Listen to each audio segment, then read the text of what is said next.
In market news now, Wall Street ended sharply higher as ride-hailing platforms Lyft and Uber rallied, while Nvidia displaced Alphabet as the U.S. stock market's third most valuable company. Nvidia overtook Alphabet's market capitalization ahead of the dominant AI chip maker's quarterly results next week, now with a stock market value of $1.8 trillion after its shares rose 2.5%. To give us more perspective on the market dynamics, we are joined by Ricardo Smith, who is the Chief Investment Officer at SABC Investments. Ricardo, thank you so much for your time. It's a little bit quiet, I suppose, on the JSE side. We just had Blue Label Telecoms releasing their trading update. But apart from that, were there other company news that caught your attention, whether it's local or global? Afternoon. I think on the local side, transaction capital's unbundling of We Buy Cars still making the rounds. Also, seeing Sanlam making an offer to acquire Asupol for about 6.5 billion. That offer, being rejected, it is below the embedded value of the company, but above its its market cap. And then, just Heineken wiping out around 10 billion of valuation from its local operations. Not clear whether that's South Africa or Southern Africa, but still to see some of the details there. And this is on the back of lower, revenue growth and tough economic environment with high input costs.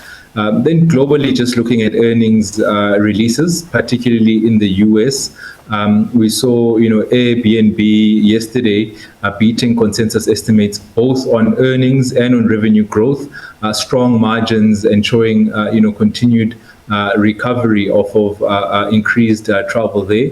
Coca-Cola as well, coming with a decent result.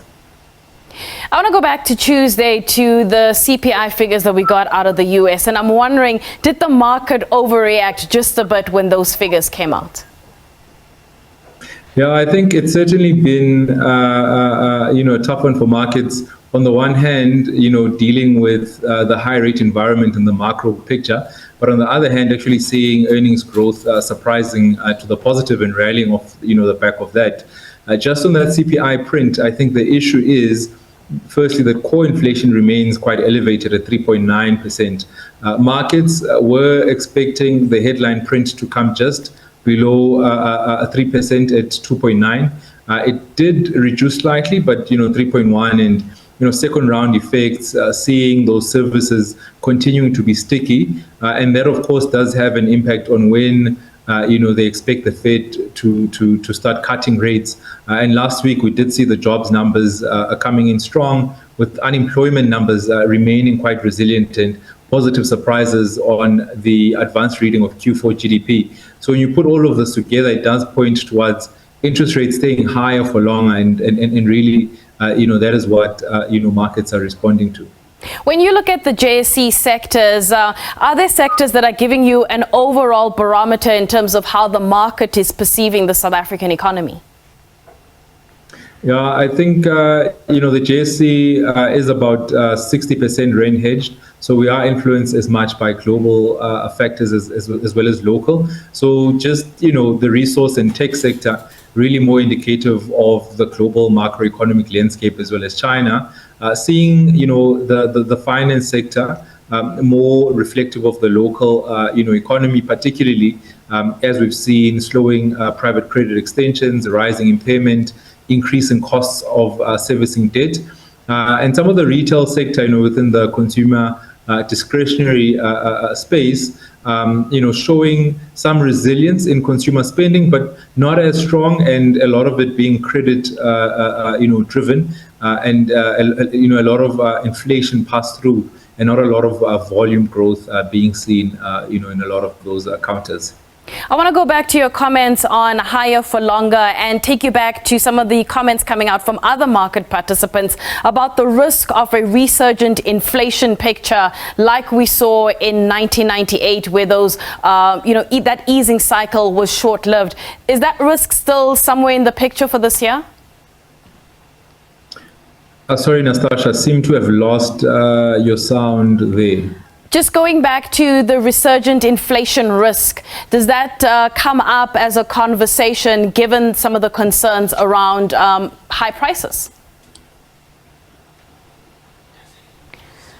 Unfortunately, we seem to have lost Ricardo, but it would have been quite interesting to get his perspective when it comes to the CPI figures, especially given the fact that a lot of the analysts have been concerned, at least Bank of America and the likes, that perhaps we should be considering the idea of resurgent inflation, taking us back to 1998, where the Fed had eased rates and had to step back after they realized that inflation was still quite embedded. However, yesterday I did mention that we were waiting for comments from Chicago Fed President Austin Goolsbee. He did calm the market, saying that the Fed's inflation target of 2% is still on track, even if we see some price increases that come a little bit hotter than expected. Today, we do shift focus to the Atlanta Fed President, and that is Raphael Bostic, and not forgetting those retail figures. However, that is it for now. We're going to take a quick break and we'll have more of your news, so stay tuned.